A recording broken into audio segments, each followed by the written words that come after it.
একজন প্রতিভাবান গায়িকা যিনি স্টেজে মাতিয়ে রাখেন হাজারো দর্শকের মন। এবার তার নতুন যাত্রা শুরু হলো।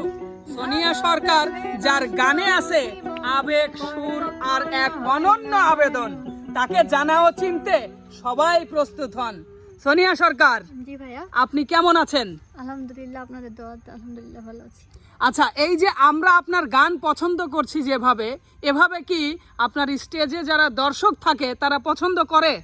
আমি এটা বলতে পারবো না যে সবাই আমার গান পছন্দ করে কিনা, তবে আমার যে ভক্তগুলো আছে আমি মনে করি আমার প্রতিটা গানে ওদের ভালো লাগে দেখে আমাদের পাশে থাকে। আমি বিশ্বাস করি যে আমার গানগুলো ওদের কাছে আপাতত অনেক ভালো লাগে। আচ্ছা আচ্ছা, এই যে স্টেজে গিয়েছেন কিছু সংখ্যক, বা আমি যদি বলি যে হাজার হাজার মানুষের সামনে, এখন তো গাবেন পুরো বিশ্ববাসীর সামনে, জি। তো এই দর্শকদের, এই পুরো বিশ্ববাসীকে বলার কিছু আছে আপনার? হ্যাঁ, অবশ্যই আছে, কারণ আমি প্রতিটা সময় স্টেজে গান করি, বাট আজকে পুরো বিশ্বের সামনে আজকে আমি প্রথম।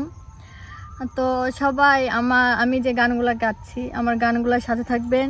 ভালো লাগলে অবশ্যই লাইক, কমেন্ট, শেয়ার করবেন, আমাদের সাথে থাকবেন।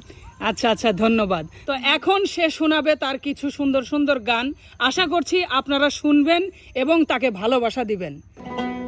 ভুলিতে পারি না